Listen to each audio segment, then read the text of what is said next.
Thought for today. God is our amnesia. Oh god.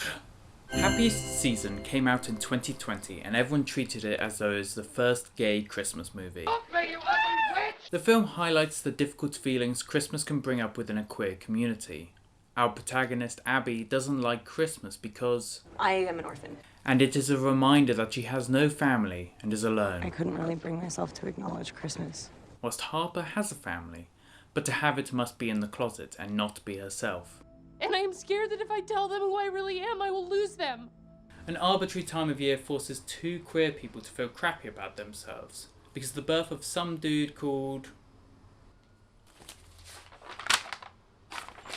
Jesus Christ. The question is, why did the gays clamour for this Christmas movie Happiest Season like it was the second coming? Maybe I'm just not a huge Christmas person. Obviously because K-Stu and Mackenzie Davis are in it, but also because Christmas is a time of warmth and families coming together. This time though has rarely represented the queer community and repeats the same heterosexual film over and over again. So to finally see this representation, we rejoice. However,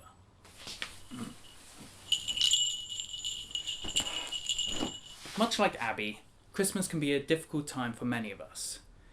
We too can be without a family, and not just because of death, but also because of unacceptance. We can be constricted, metaphorically, and in tacky jumpers. So why would we want the conflict of our feel-good stories to be about that? Sorry I didn't tell you guys sooner, but I know how much appearances and reputation matter to you, and me being gay just didn't fit into the plan. Queer British director Derek Jarman said of gays and Christmas, The two don't mix. Jarman is a painter, writer, gardener and filmmaker, making many and mostly experimental films up until his death. With his debut Sebastian, he was surprised that... Was a sort of success. Was that because of the Latin or because it was homoerotic? Oh, it's the homoerotic. It was homoerotic. And Jarman's films continued to be absolutely drenched with queerness. But also throughout his career, Jarman in both his films and books alludes to Christmas, finally culminating in an exploration of the true meaning of the day when in 1990 he releases his pure Christmas film, Home Alone.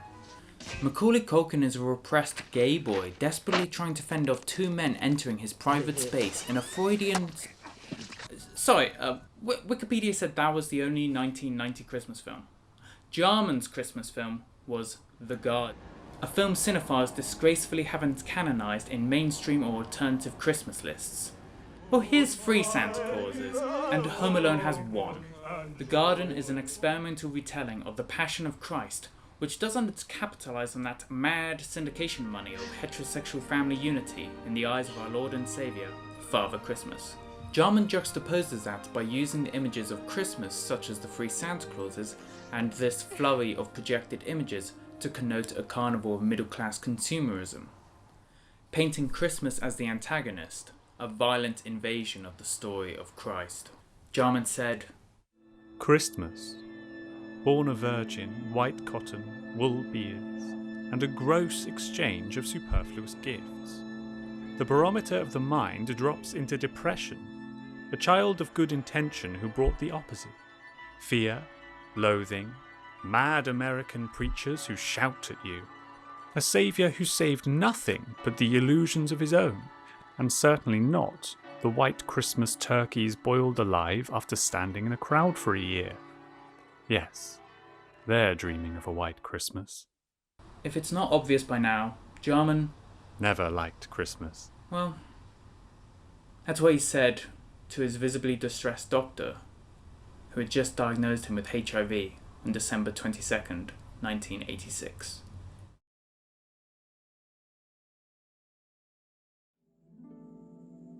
After his diagnosis, he fled the hustle and bustle of London life to his newly purchased Prospect Cottage. In this Dungeness climate, overshadowed by a nuclear power plant, the ground was covered in shingle and not appropriate for bringing new plant life, but Jarman took up the challenge. Howard Suley, who took many of the beautiful photos of Jarman's garden, said every plant that found its way, grew and blossomed was special, gardening against the odds. this wasn't wasted on Derek. This was the context in which Jarman made his film. The Garden was made into an AIDS-related film. Because he was trying to fight the climate that surrounded the garden and himself. As Susan Sontag notes, the utility of AIDS in pursuing one of the main activities of the so-called neoconservatives, the Kulturkampf against all that is called, for short and inaccurately, the 1960s, a whole politics of the will, of intolerance, of paranoia, of fear, of political weakness, has fastened on to this disease. Jarman fights this for a practice of folding time, which is to center your experience on the true, often horrifying complexity and chaos of the past. You reject the revisionist simplifying usually put into place by the ruling class. I'm totally doing this by releasing a Christmas essay a month late.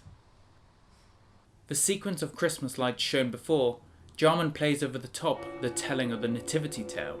Soon afterwards, some men who studied the stars came from the east to Jerusalem and asked, "Where is the baby born to be king of the Jews?" Jarman interjects this sequence of two supposed contrasting images with how they connect.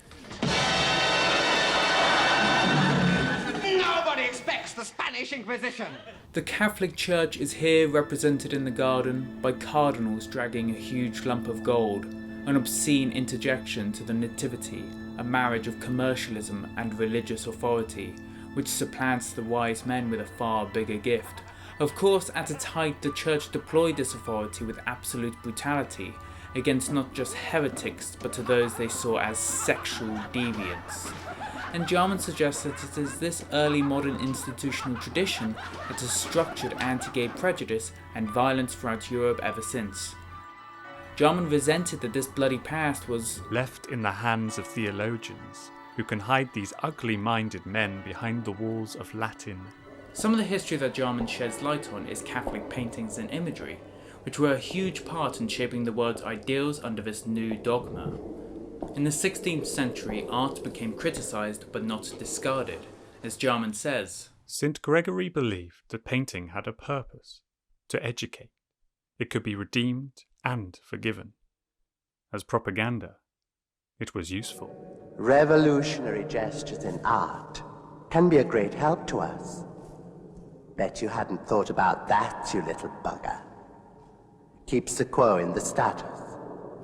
Never heard of a revolution made with paintbrushes.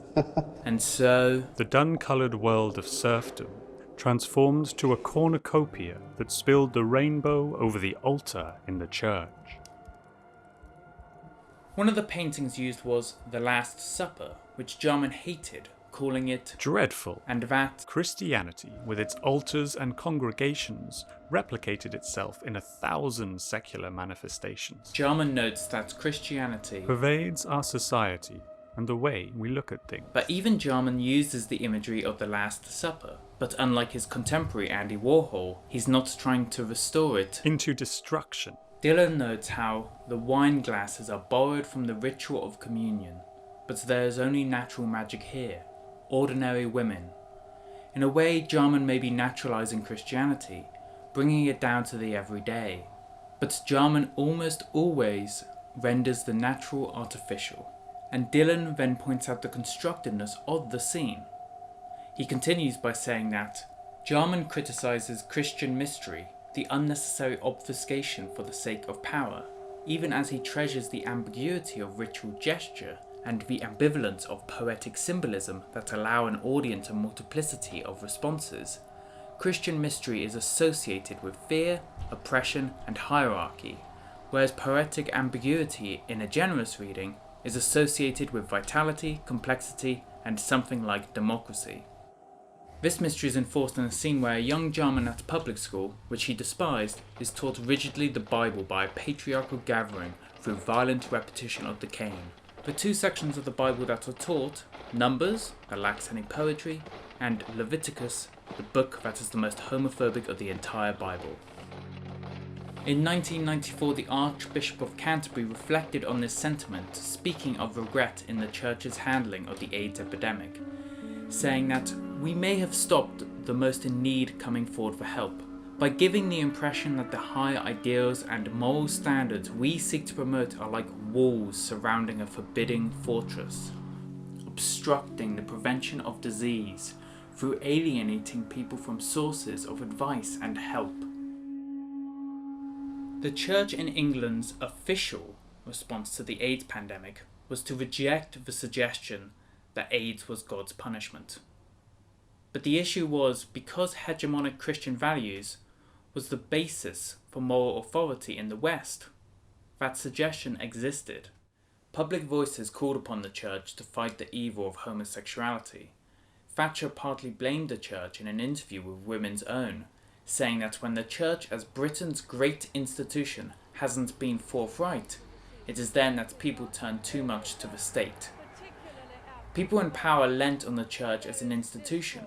Margaret Thatcher, on taking office, misquoted St. Francis to promote her government's image of proper Christian values. And where there is despair, may we bring hope.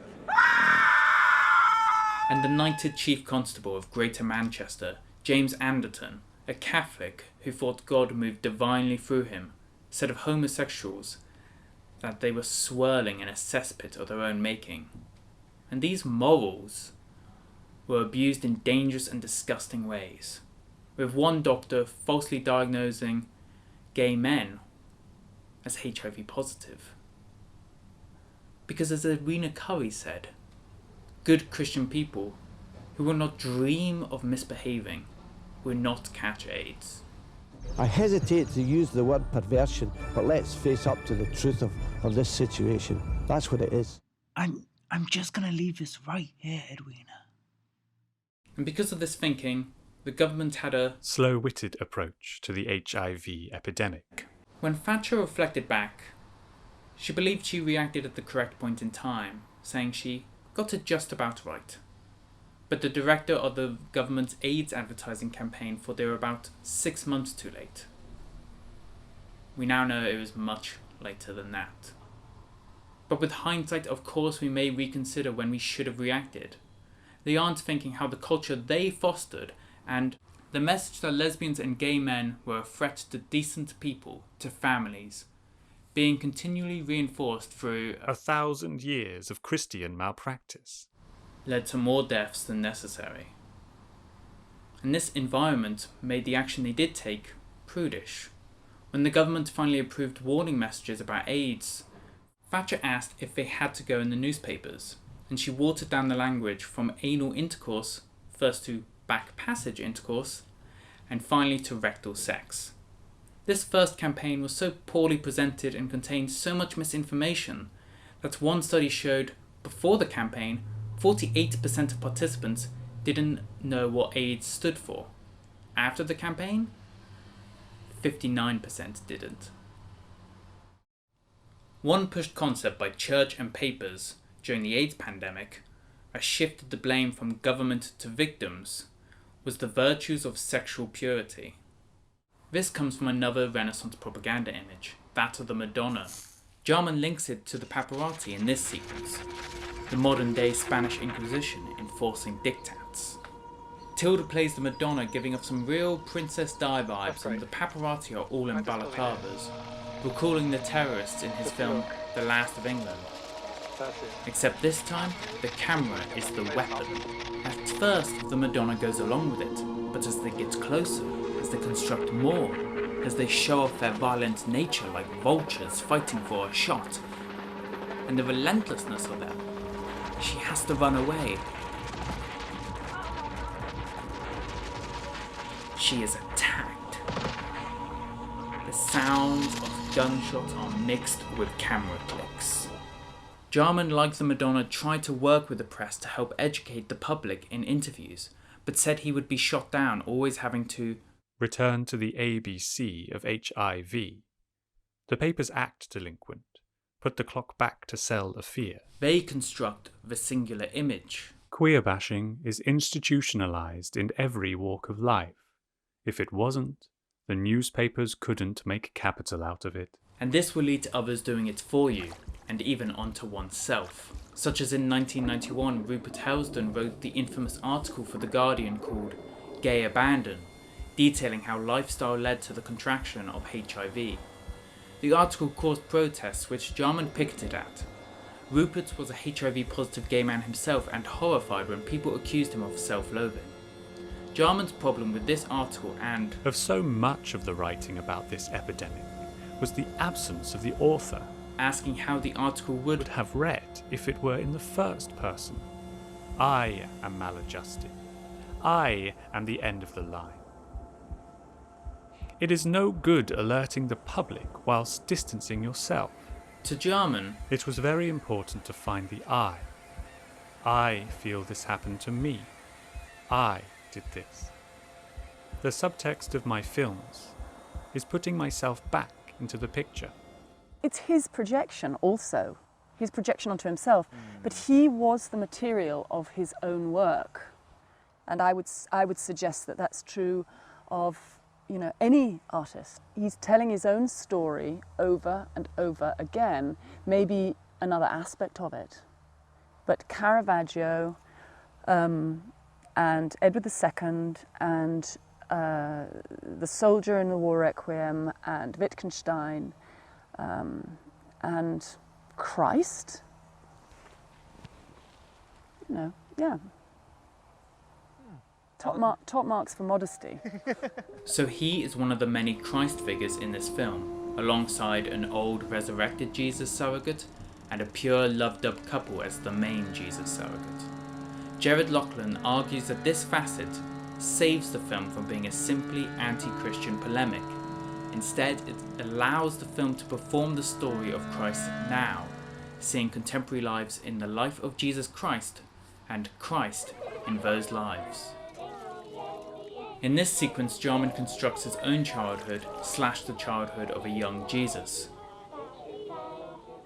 At first, everything is calm, father and son washing each other, but the scene's actions runs parallel to that of the couples. The artificial bathing scene enters into the head of the child, and he inserts himself into it, recalling similar images to a children's book showing a daughter with her two dads.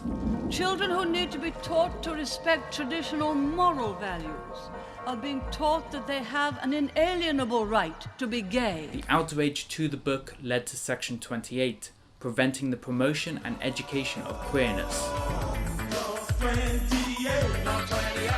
Nearly everyone knows pre-adolescence. I think that's an accurate way of seeing this. It makes it very difficult to see the sexuality being, the whole idea of being corrupted and depraved actually goes out of the window with that, because it's sort of, one learns it before one even learns about sexuality. As soon as the child comprehends the image, the child points it out, points at the camera, the I, literally his later self, a gay man. And the dad gets angry and tries to push this away, not wanting his son, in Jarman's dad's words, to be a pansy. Some might argue that Jarman is like the Papparazi by constructing images, but Jarman dismisses this in text. He is light and is slowed down, with his movement unlike the terrorists, who are sped up to a frenetic, violent pace. The terrorists, when attacked by Mary, retaliate back with more aggression, piling on top of her. Jarman instead pulls back and only uses force to defend himself. The biggest key difference, though, is that he is without anonymity and fully in the open. He is finding the I, and so intercuts the scene with documentary-like footage of himself ruminating on his images whilst working in one of his iconic sketchbooks that he made for all of his films. In the one for The Garden, he considered 3 possible titles. One was To Whom It May Concern, a film about an alien discovering artifacts on a future sterile post-apocalyptic Earth. And we see this with the now expended Madonna, who wonders how the world got to here. The figure remembers the happy past of the Christ couple on a beach, but remembers prophetically what is to come.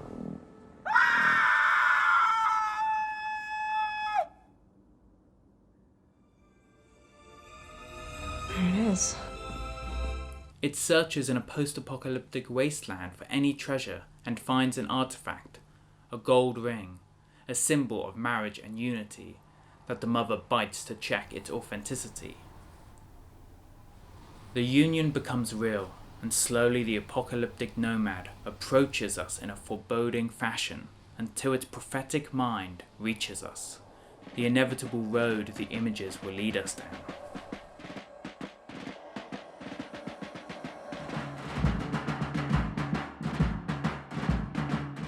To celebrate the union of the couple, an Audrey Hepburn surrogate marches onto a drum roll. She sings from her famous 50s musical Funny Face, Think pink, think pink when you want that quelque chose. the film from the era of post-war America, where materialism and escapism was the only dream. Those concepts came to the UK and we assimilated to it. Here is the respectable married couple. HIV made a homonormativity emerge. Soho bars popped up with an aesthetic of clean minimalism, affluence and idealised gym bodies in the 90s. A lot of safe sex campaigns featured the wet dreams of Tom of Finland to try and make the practice of using a condom seem sexy to a community that hasn't needed one. But this also probably added to an unhealthy dichotomy with the idea of healthy queers. Jarman was pissed at how heterosoc would congratulate itself on its morals, its monogamy, when promiscuity was there because of the oppression. He said, "It is important to reclaim our sexuality from those who seek to sanitize its expression and weave it into the fabric of bourgeoisie British morality." Damn, if Jarman wasn't prophetic here.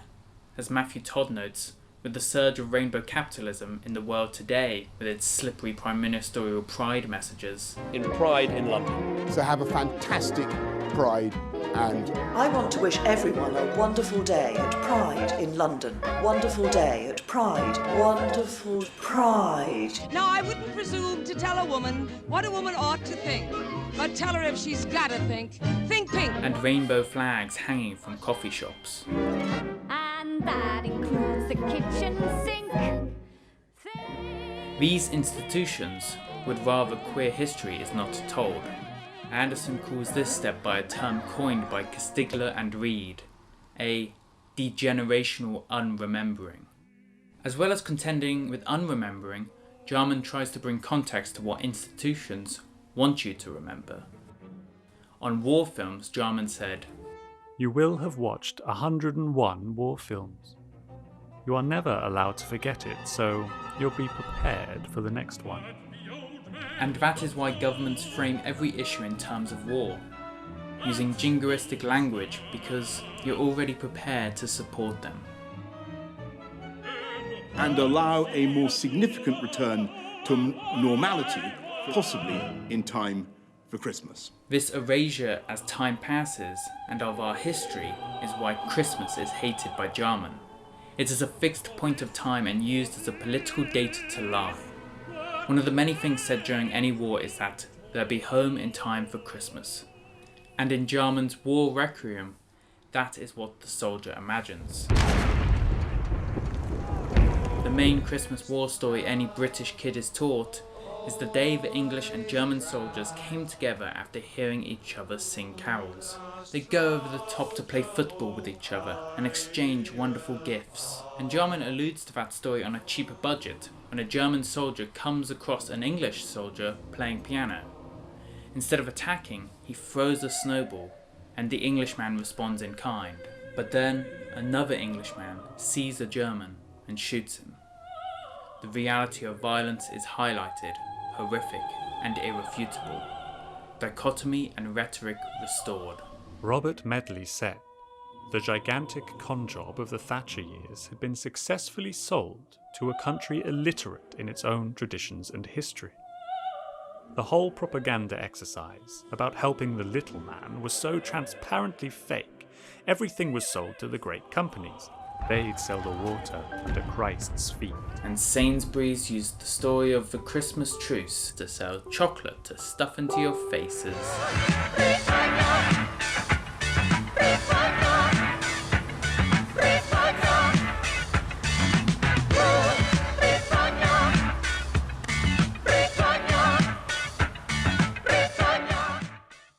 Of course, Sainsbury's didn't recreate any of these shots for their advert. The most horrific sequence in War Requiem is how Jarman cuts footage of casualties from wars across history and geography. Similarly to how I mentioned before with Jarman cast as a Christ figure, this allows us to link our current lives to the past. Pluck up thy heart and be merry, for I will reveal to thee the shadow of this time. Jarman does this time hopping a lot. He queers past figures. Oh, come on, you morons. And folds time to show the queerness throughout history and our modern activism within it. My friends, Edward this day has crowned him king anew!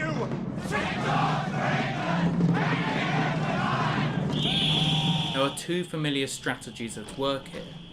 One is to draw attention to the ways in which these myths are perversely deployed in the service of hate, and the other related strategy is to challenge the ownership of these narratives by rewriting them. Fascism depends on the inscription of a single story told in linear time. And so this single story is told again and again every decade by the media, which Jarman called the same people who'd waved the Nazis to victory in the 30s.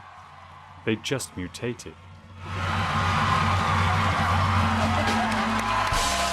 Even Jarman, the narrative of his figure has suffered revisionism with his final film, Blue. A film of his which is just a blank blue screen with a soundtrack about living with HIV. What on earth do you mean by a blank blue film? A blank blue film. I mean, a film with no images. I wanted to make a film about HIV, and everything was sentimental. It didn't actually, and I had this great problem. I couldn't make a film about other people. I had to do it about myself. I felt that I had to make a self-portrait. As Sommer argues, Blue is at once a memorial to an individual and, against its intention, a celebration of the progressive state and institutions which never supported the filmmaker while he was alive. The film's power is diminished and contained, sufficiently sanitized by the artist's death. The death of Jarman in this narrative is a pointer to show we have moved on from this cause. But as an ACT UP New York flyer read, AIDS is not history. Do not memorialise or romanticise the circumstance and activism of artists from oppressed groups. Even before Blue, though, in his own present time, Jarman was constantly accused of having a martyr complex. And he did wonder if he courted it by using the homosexual as martyr as a familiar motif. Desire and repression, castigation and destruction are elements that had once conformed to the image of gay men as victims, and yet fuel indignation and anger. But of his most famous martyr, Sebastian, Jarman said snidely that he was a doolally Christian who refused a good fuck and deserves the arrows he got. Putas libidem tua quare amorem Dei? Non quam! Dylan said that martyrs demand to be looked at, and that is why Jarman wanted to make the private public. But Jarman came out as openly living with HIV because I did it for myself, really for my own self-respect, because my whole life had been a struggle to actually make my life open and acceptable, and I found myself potentially in a form of ghetto, really, of frightened and unhappy people who felt that they couldn't actually tell the truth about themselves. So I did it for my own self-respect. His openness was to eschew a victimhood. Jarman engaged with the cultural heritage of queer martyrdom in order to be able to respond creatively to oppression and impending death. This creativity was not martyrdom, but instead, as Mayer describes in reference to Crimp, says that AIDS activists, which Jarman was, embraced the impossibility of mourning, which would denote a completed process, instead untapping the radical potential of melancholia as a form of ongoing, never-finished activism against multiple forms of repression. Folded time, in which the past is never fixed and can never be repressed, is a militantly melancholic practice, one that struggles against the kind of amnesiac repetitions caused by totalizing narratives.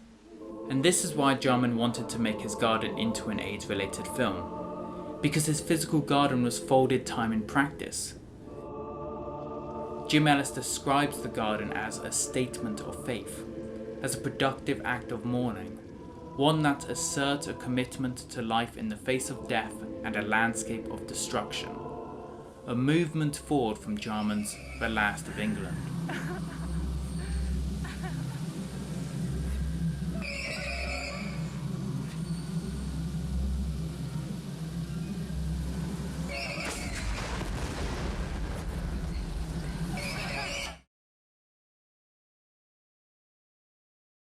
The garden as pharmacopoeia has failed. Yet, there is a thrill watching the plants spring up that gives me hope. The garden is both my Eden and Gethsemane. The paradise of birth and where to consider death. Jarman, much like the plant, blossomed in an inhospitable environment. This sharing between life and death extends beyond Jarman as he creates. Prospect Cottage has no fences, but rather his garden's boundaries are the horizon. The gardener digs in another time, without past or future, beginning or end. A time that does not cleave the day with rush hours, lunch breaks, the last bus home. As you walk in the garden, you pass into this time. The moment of entering can never be remembered. Around you, the landscape lies transfigured. Here is the Amen beyond the prayer. That prayer is linear time that Jarman called monotheist time, which, as Ellis says, is opposite to a garden, as it exists through time, and so we cannot comprehend it in a single visit, pointing out coincidentally that the story of time in the Western imagination starts with the exit from a garden, which Jarman follows with that time itself must have started in earnest after the fall, because the 7 days in which the world was created, we now know, was an eternity. So if this is where linear time started, and the construction of moles, that is where Jarman must begin his construction. With the Gay Liberation Front manifesto in hand, Jarman reiterated, "Gay people have been attacked as abominable and sinful since the beginning of both Judaism and Christianity." So the genesis of homophobia starts there. At the genesis, Adam and Eve lament their loss of innocence. The snake writhes on the floor, the most stereotypical deviancies of homosexuality represented. We queers are the evil. The snake of wisdom who brought the knowledge comes violently towards the camera, crying in silence. Then watches sadly the sympathetic image the camera wishes to make of Adam and Eve. Most of us have been taught this fixed image of the creation of Earth, but Jarman says of created monuments that they search for the first Adam, the original, the ideal before the fall. They are pre-conscious. Because nothing can be wrong with them, they are dangerous. So with irony, Jarman shows the original Adam as a monument by telling this story as a construction filmed on a set. By everyone needing Jarman's direction, he is folding his queer sensibilities into the beginning of all time, to be omnipresent. That's all right. Okay, it's a brilliant rehearsal. Okay, you still go through makeup, hair, wardrobe. Please find your. We'll have half. An orgasm joins you to the past. Its timelessness becomes the brotherhood. The brethren are the lovers. They extend the family. I share that sexuality. It was then, is now, and will be in the future. Adam and Eve are turfed out of the Garden of Eden for a snack by the unpleasant new God. And under the same God, Jarman is also turfed out for having many, many fruits, finding himself in a colourless world, which is working at his desk the framing device for the film, and where he did much of his work. On art, Jarman said, "The aim is to open up discourse, and with it broaden our horizons. That can't be legislated for." Not broadening your horizons, the knowledge that the fruit provides is used to sell an ignorant bliss.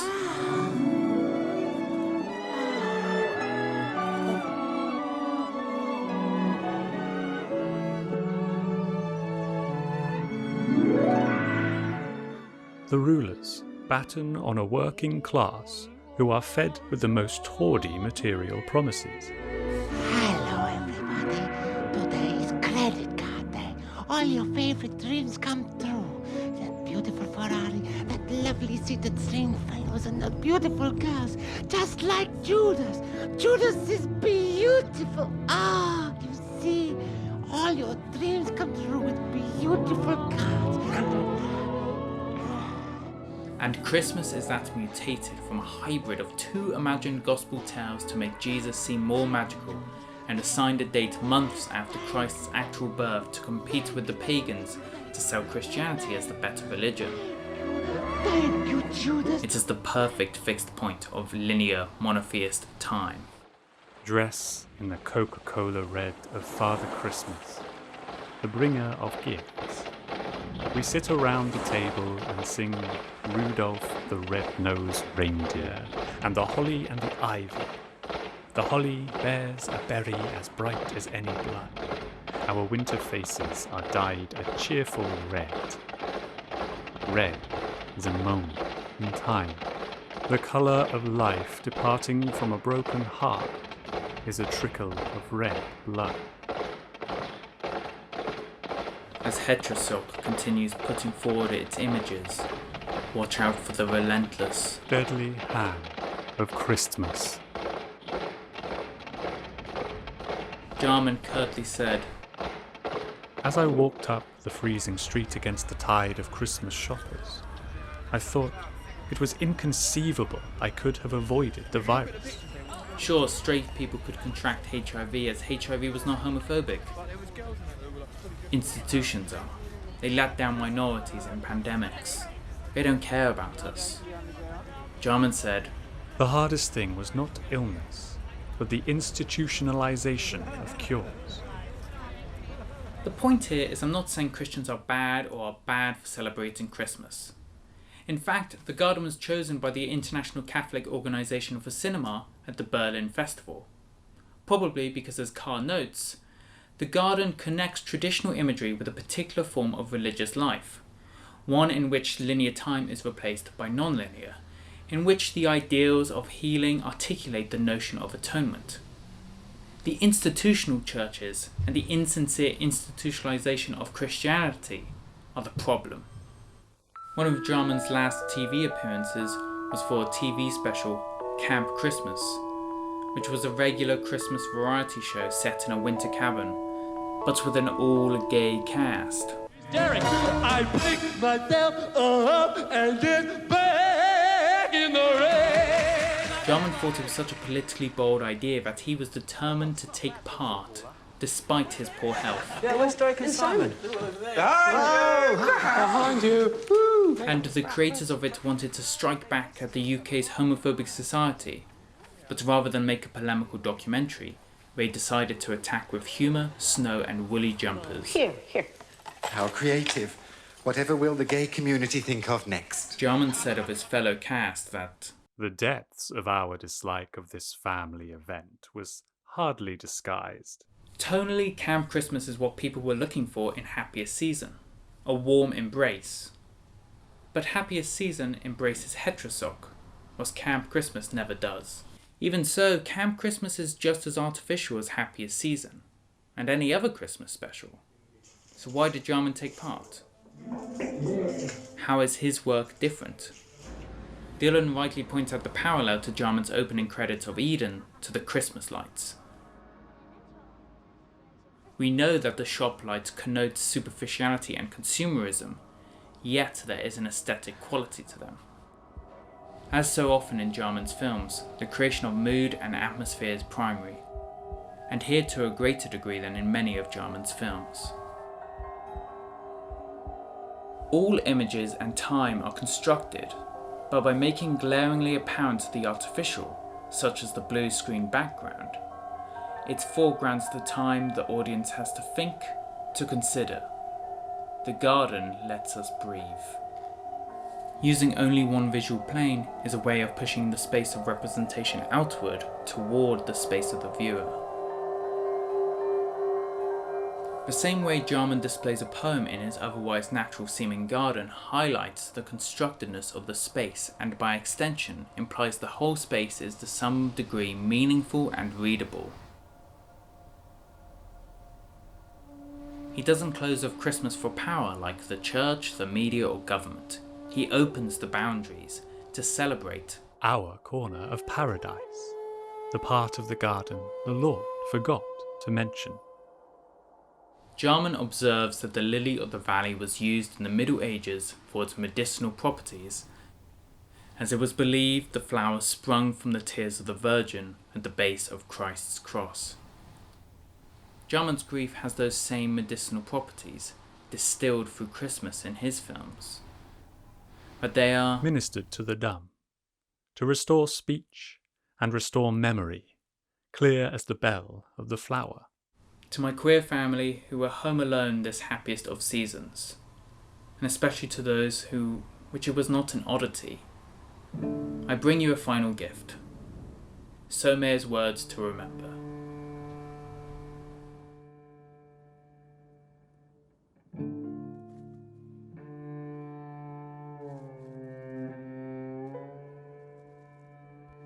This is the secret we keep.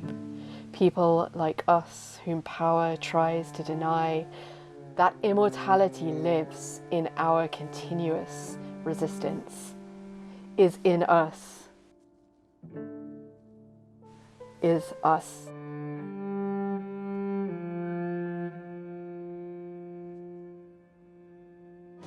Faithful friends who were dear to us will be near to us once more. Someday soon we all will be together if the